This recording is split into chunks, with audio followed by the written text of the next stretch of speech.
Is this your first? Oh, Here we are, just like it. good afternoon. Wait a minute. We are picking up H488, which is, I think, affectionately known as the T-bill. Yes. Very good. Welcome, Damian. Thanks for joining us. Good to be here. This is my first time in here this time. Oh, welcome to Ways and Means. And this is our first time perhaps meeting you in your new role. Yeah, that's true. Yeah. It's nice to be in here for something besides, well, Labor law. and a bunch labor of other law, stuff. employment law, something completely new. So, yeah. It's fun to be back. So So could you tell us about this bill? I could, before I start, how in-depth would you like me to be? Not very You want me in. to focus on just the tax related piece or give you a high level? You give us a very high level. And I know that you're a thorough person. We'll try to be as high level as I can. So in order to do that, so I'm not just scrolling here, what I'm going to do is I'm just going to talk about things and then I'll pull up the one section we're going to probably focus on I more. love it a lot. So the bill is H488. So the first two sections really relate to the state transportation program. One says we're adopting it in its entirety except as amended. Section 2 makes one technical change to the entire program. So there are no other changes to the program except for correcting a subsidy that was provided in prior years and was inadvertently left in the rail program and replacing it with repairs to the White River Junction Rail Depot's roof. So same dollar amount, no effect, except that we just had to take out the inadvertently left over project and replace it with the correct project. Section 3 is really simple. There's a section of Vermont Route 35 that's state-owned in St. Albans, and we're authorizing the Secretary of Transportation to relinquish it to the town. And there's a couple of years in which the Secretary can reach an agreement with the town to do that. We have to provide authorization anytime we want the Secretary to do something like that. Actually, I don't see the bill. Would it be helpful if I pulled it up? I've got it. Okay, everyone else sees it but me. Well, don't worry about it, Damien. All right. Sections 4, 5, and 6 all relate to the same thing. What we're dealing with is rail trails. So we now have a growing inventory of rail trails in the state. And after looking at it internally, AOT determined that they need to start having uniform rules for use of the rail trails. And so as part of that, in section 4, we've now designated the old chapter state acquisitions of railroads as state-owned railroads and rail trails. In section 5, we've added a cross-reference to the new section. And in section 6, we list specific activities that are prohibited within the right-of-way of rail trails. These include things like starting fires in locations that aren't designated for it, discharging weapons or firearms, putting up signs without authorization, things like this that we would prohibit on regular highways in the state, roadways, and that sort of thing.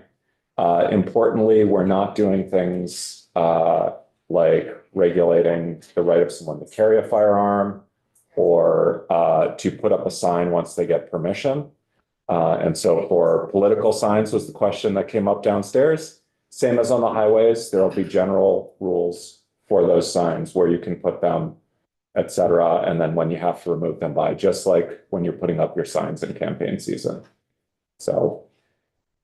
Just a real quick question. There's a whole body of statute regarding vast trails that is not apparently, It's different.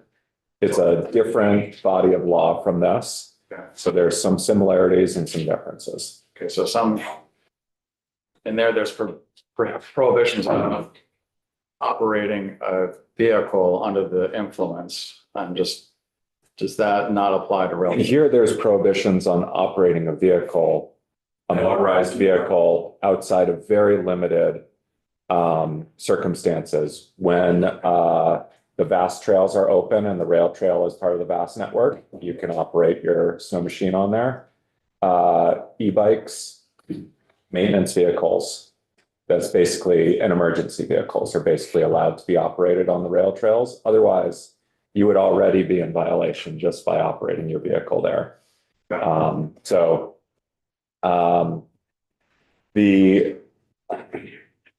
I think that's good. Thank you. That's fine. sorry, this is, I'm having that moment of, do I have to add more? No, The answer this week is always no. All right. So anyway, that's sections 4, 5, and 6. Section 7 is also really simple. Right now, under the law, the Transportation Board has a chair appointed by the governor, but there's no provision for other officers. This allows them to appoint any other officers that they please, a secretary, vice chair, etc. And let's see. So then that brings us to section, oh, I think, no, I didn't skip over it. Sorry, here I'm just confusing myself as we go through. So section 8. Let's back up to that. Section 8 also goes to the Transportation Board. Right now, they have the ability to review appeals from disputes related to AOT contracts. This limits that appeal to review of disputes of the actual execution of the contract, not around the bidding process. So when multiple companies are bidding for a contract, if there's an appeal because they think the bid was resolved unfairly, that goes straight to the secretary. In section 9, this relates to Green Mountain Transit. As you've all heard, they're reducing service and modifying their service area.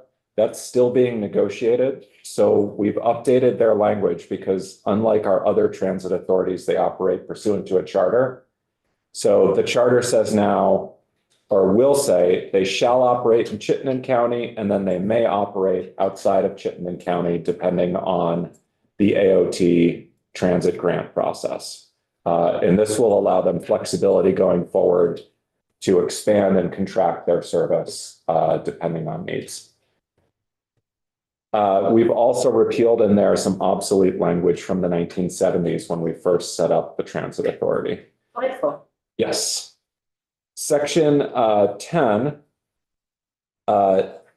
takes what we did in the last biennium is we put an inflator on the general state aid for town highways so that as the transportation fund appropriations grow or as the CPI grows, that will also grow. And if one is flat or negative, it'll stay flat. We've now attached that to town highway structures and the class 2 roadway grants. And so the language in here is making sure that they all inflate at the same rate or stay flat together, and then adding in that inflator. In section 11, we finally get to, Yeah, thank you. So that doesn't add any extra revenue or anything. Mr. Burden, it's just trying to keep a low yeah, it's trying to water. keep the appropriations going with the changes in appropriations, because up until now, the way it's been set up is there's a minimum grant amount, but it stays fixed year after year. Okay, And so, as you can imagine, $7.2 million in year 1 goes a lot less far, $7.2 million in year 10.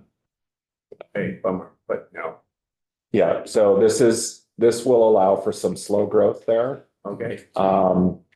One of the things they did, which you'll appreciate as a revenue committee, is recognizing that revenues to the transportation fund are flat or going down. the transportation fund appropriations is one of the things you look to for inflation growth. So if we have high CPI growth, but the transportation fund is flat, we're not going to see those funds growing and putting pressure on other programs. So now I'll share my screen. We're at the mileage-based user fee section. And this amends language that we enacted in 2023. So what we're doing here is in section 1, this is all intent language in section 1. We're updating the intent to reflect reality since we enacted this in 2023. So we're saying starting on July 1, 2026, the intent is to implement the mileage-based user fee subject to sufficient funding. We've updated language around EV infrastructure and plug-in hybrids. And when we actually implemented the EV infrastructure fee, which was this past January instead of July 1 of this year.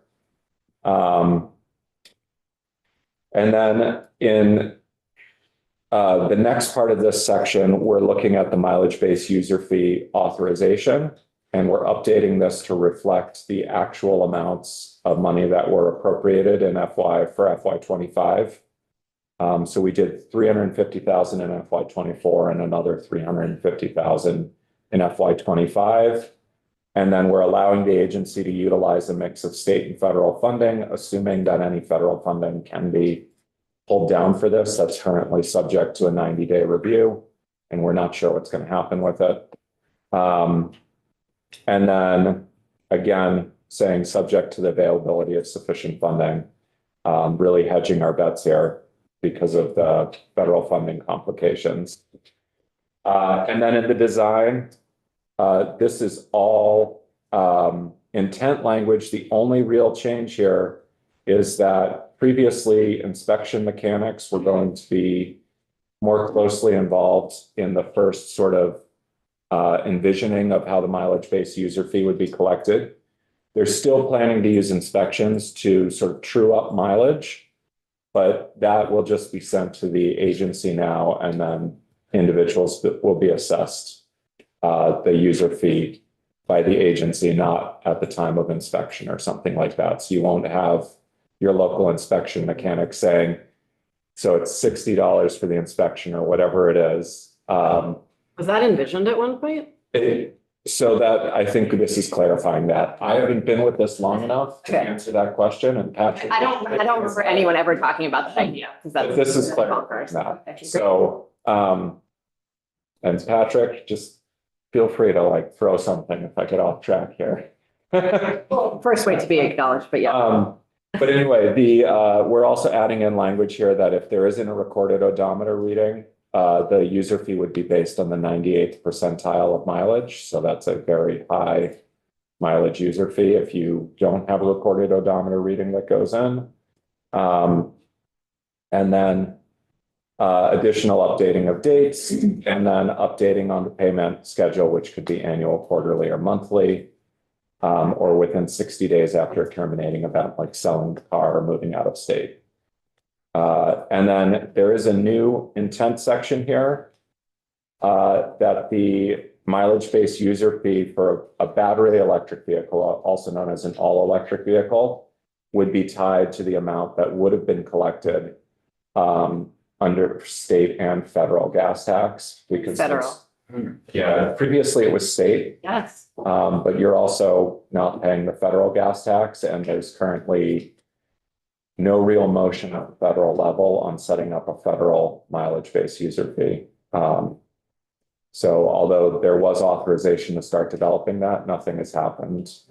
And it's not clear if the current administration will start moving on that. So that is that. And that is really the main revenue-based section in here. What are you collecting on the federal side of that? Are you keeping that money in reserve? I'm not sure I follow the question. So this is talking about setting the rate. So the equivalent. So if you're driving your gasoline car at the when you pull up to the pump, you pay a certain number of cents in the state gas tax and a certain number of cents in the federal gas tax.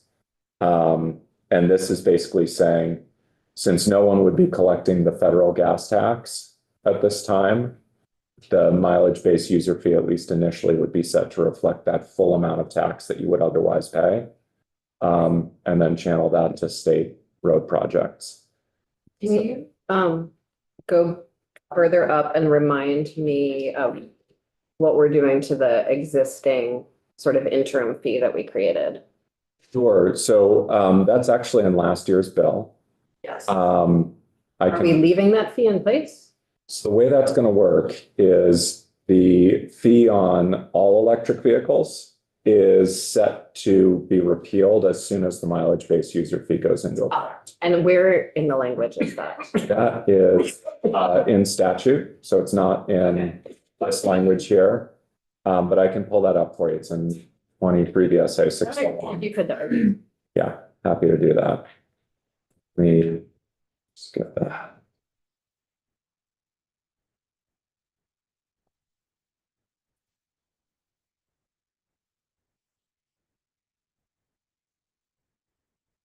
Uh, 301. Someday I will know this stuff well enough.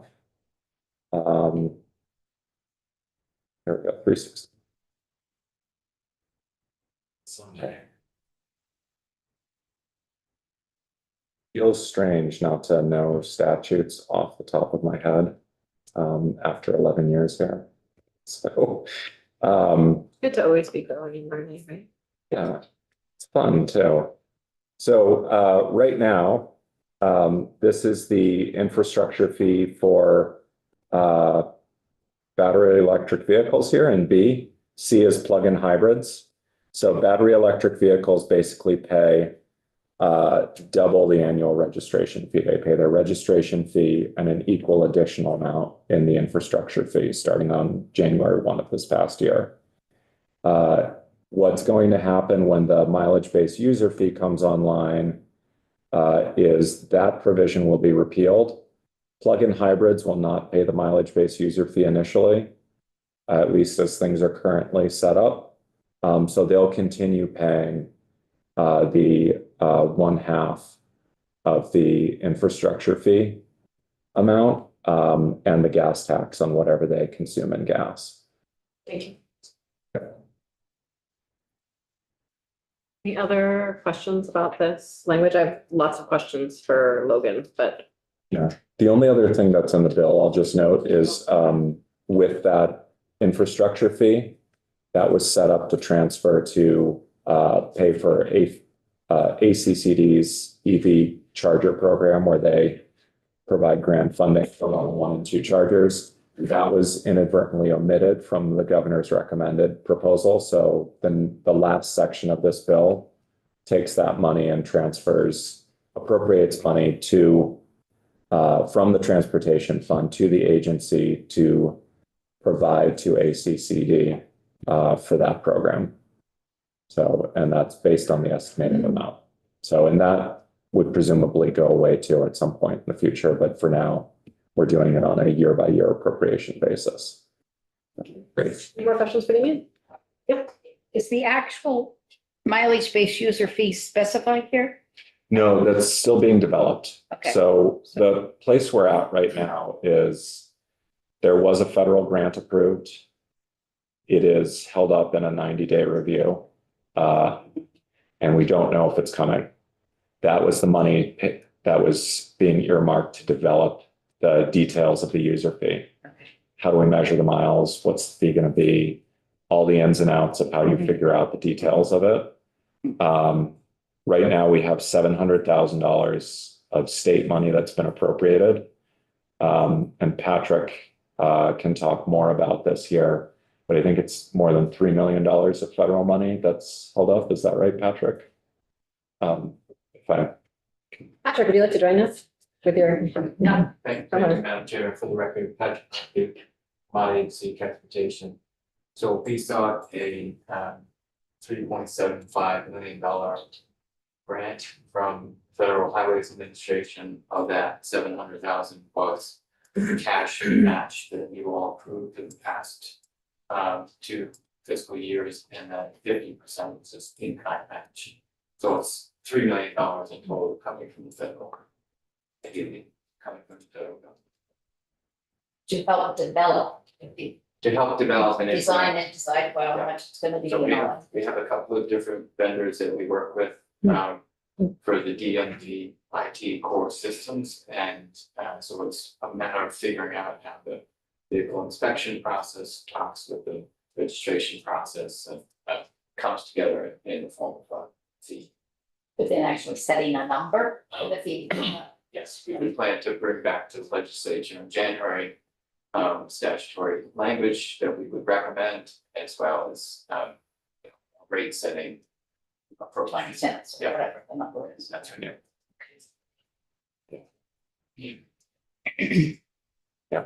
And so nominally, that's, you know, we've set it as January 1 or July 1, 26 here for the effective date, but that could very well change depending on funding and how long it takes to develop everything. But we've just moved everything out by a year so that they're not stuck being charged with implementing this on July 1 without enough money to even go through the development process. But meanwhile, the $89 fee gets collected. Yes, in the interim, that's covering a portion of the road usage costs for electric vehicles, yeah. Great, thank you. How long has that $89 fee been in effect? It took effect on January 1. So you So just- it's just a couple of months at this point.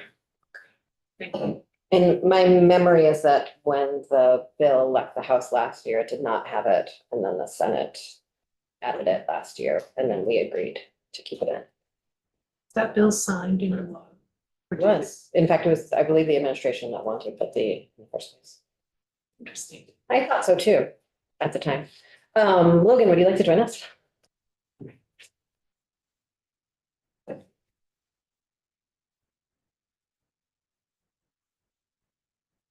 Yeah, Patrick, do you wanna, Yeah, just for the and we could also like just come testify after Logan's done, if that might be easier. whatever was made. That seems more, But just for the record, Yeah. was the that EV infrastructure fee came out of the committee. okay, Yeah. thank you. Oh, welcome to Ways and Means. Thank you. For the Spend so record, much time next door, we never. I know, I never come by. For the record, Logan Luberry with the Joint Fiscal Office. There is a fiscal note on your committee page. I can pull it up if that'd be helpful. Yes, please, thank you. Second, You did.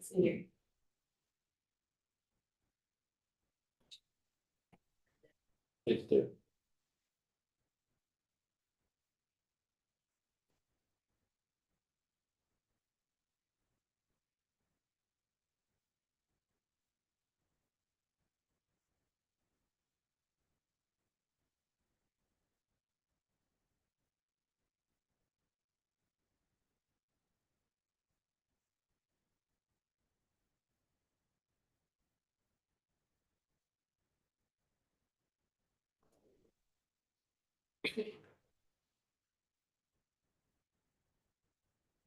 While you're pulling that up, I'm just gonna ask Damien a question, actually.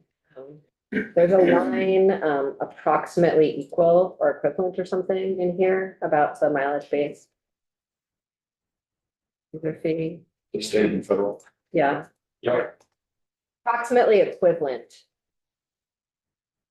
Yes. What does that mean, Damien? Approximately equivalent? Is that like within $1, within 7 cents? Is there a statistical variation that is legal?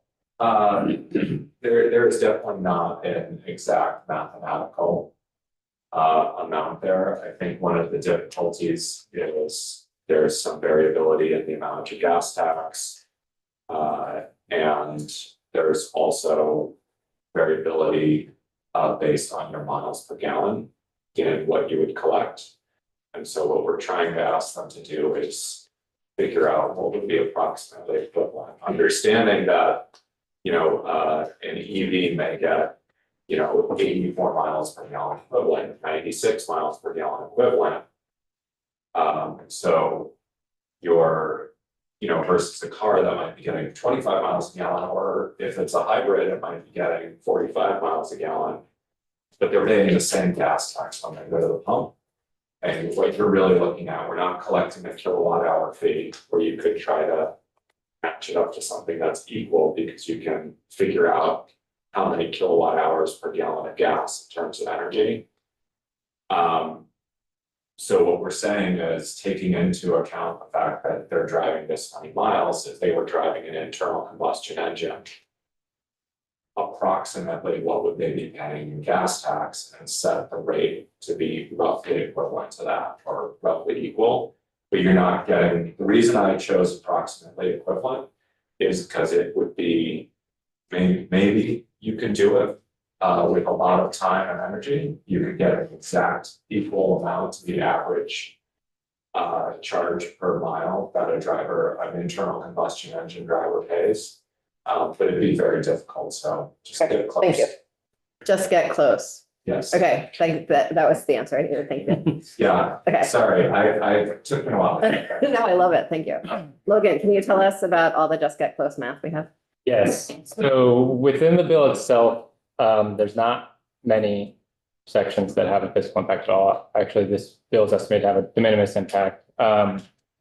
Really, the only section that might have some impact on revenues is section 6 that Damien mentioned, talked about the uses of the rail trail. They laid out some other things. They also put in a civil penalty in that section of not more than $300. We actually don't handle We civil don't. penalties here. Yes, so, but that was the only section that could have some impact on money into the T fund. The rest do not have an impact.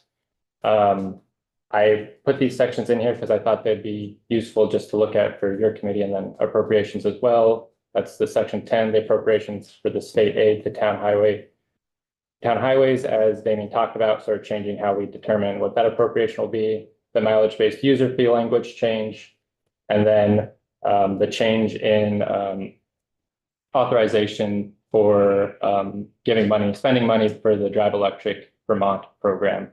It's just a change in authorization for a previous appropriation.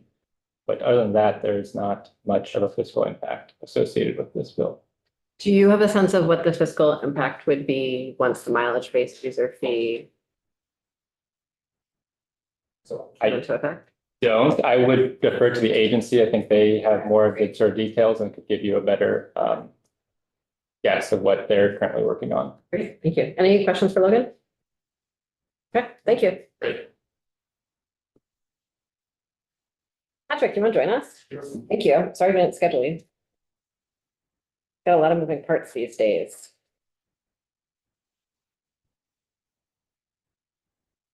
Again, for the record, Patrick Murphy, Vermont Agency of Transportation. The agency has been working for a number of years on figuring out a way to fill the gap left by electrification.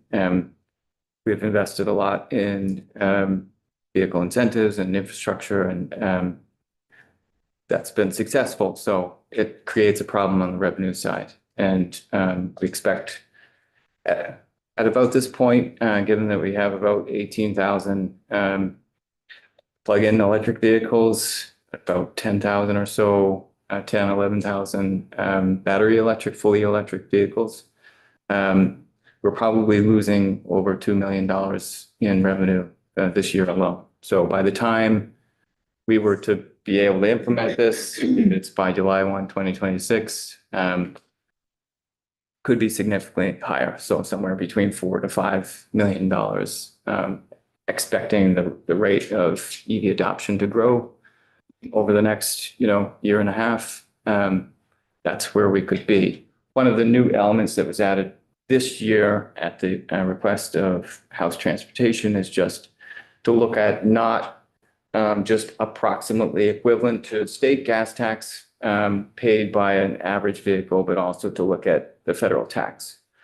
So that would, we're roughly 32 cents to a gallon for state taxes and 18.4 cents for the federal tax. So you could figure somewhere in the, vicinity of $6 to $7.5 million by the time this would be implemented. That would be the initial revenue impact. Can you say the difference between the state and the federal gas tax again? How much? Sure. So we're, and And I guess actually. Sir Logan can Yeah. speak to the, I have a to more how you get to there, To but ask you, I'm asking how Great. much, so I remember when we set the registration fee last year, it was Yes. sort of an estimated to be somewhere in the middle of what you thought the future, the middle low of what you thought the future mileage-based user fee would be. With this new addition of the federal Sure. tax, how much do you imagine that, how much more do you imagine sort of it would be? Sure. So the average vehicle pays probably somewhere between like 160 to 200 to $215 per year. It depends. It varies widely, and that's why the approximate terms are used, because you could have a highly inefficient SUV that's using a lot more, And that's state and federal combined. and that's just for state. Okay. Yeah, so it's about 32 cents per gallon for just the state taxes, and then another 18.4 cents per gallon for the federal tax. So So roughly about 50 cents all told. Okay, and so how much higher do you anticipate? So it will depend based on your usage, but what we've estimated in our report that was delivered to the legislature in February of last year was somewhere around $200 per year. $214 or something. And that takes into account a couple of different things. So it's trying to get the net equivalent of what would be raised by the gas tax. So the administrative costs are different for a mileage-based user fee than they would be for the gas tax, which is only about 1% or less. Administrative costs for a mileage-based user fee might be somewhere between 3 to 5%. So it's looking at those administrative costs. And then ideally, we'd bring a language next year that also include an escalator tied to inflation, so that we're not revisiting this, So I remember last year, we were just looking at replacing the state gas tax. And so that's when you were talking about the 214. Right. So, We're anticipating the additional of the federal, sort of backfilling the federal.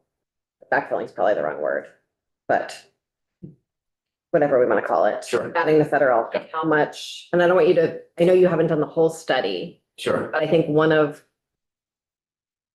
the fee that we did assess starting in July, I think there was some assumption that people wouldn't see a significant change between that fee and the new fee.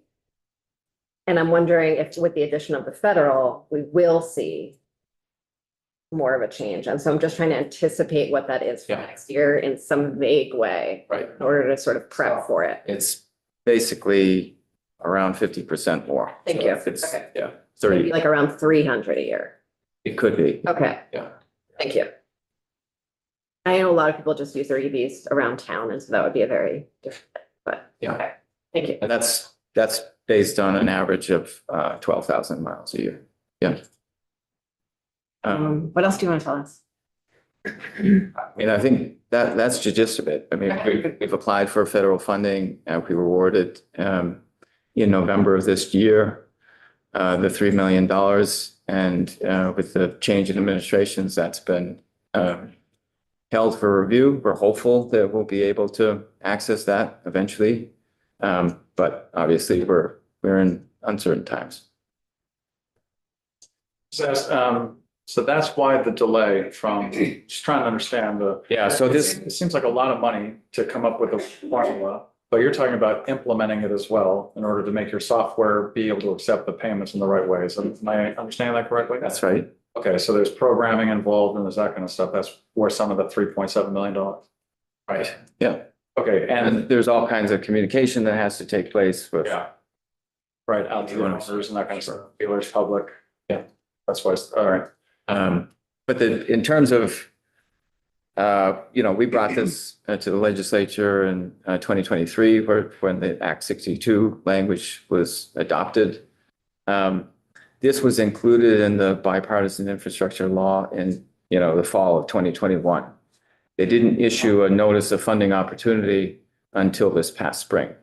And then we weren't awarded the actual federal funds until this November, and we haven't even had an opportunity to sit down with FHWA to enter into an agreement for those funds. So that's why we're where we are.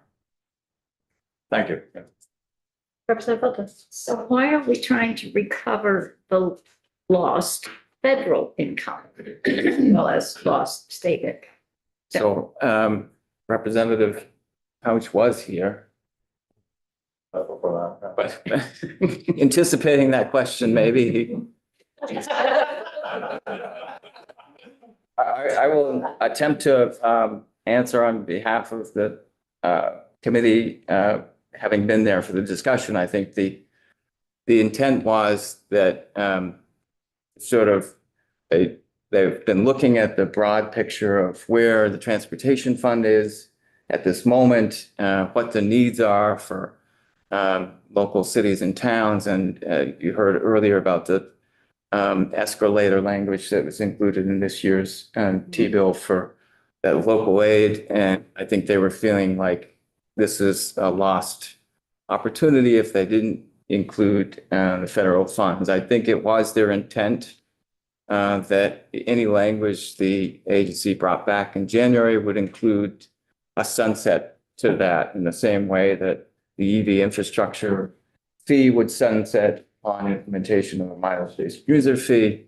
The additional collection of the sort of federal share for mileage-based user fee would sunset upon the development of something on a national or regional basis that collected that additional amount. That's the best I can. Right, because I would envision that perhaps the federal government might want to recover the lost gas tax as well and initiate some program of their own in order to Sure. recover that. And so the grant program that we hope to get the federal funds through was envisioned as a way to pilot some different approaches within the states that might lead to action at the federal level. What would happen if the federal level actually took action on something like this? That's what I'm saying, Yeah. that we would have language in there that would repeal that Okay. portion. That's what you'll bring to us next year? Okay, great, thank So you. that there wouldn't be a, double taxation. Okay, Sure. any other questions for Patrick? Okay, thank you very much. Sure. Thank you. Can someone make a motion that we find H488 favorable? Representative Maslin moves that we find H488 favorable. Any discussion? I've heard enough. I'm familiar with it to some degree. Great. If the substitute clerk could please call the roll. You on H488, an act relating to the fiscal year 2026 transportation program and miscellaneous change to the laws related to transportation. Representative Brannigan, Yes. Representative Burkhart, Representative Feltes, Yes. Representative Higley, Yes. Representative Holcomb. Yes. Representative Kimball is a yes. Representative Maslin, Yep. Representative Odie, Yes. Representative Wasizak, Yes. Representative Canfield. Yes. Representative Kornheiser. Yes. The vote passes 10-0-1. Thank you very much.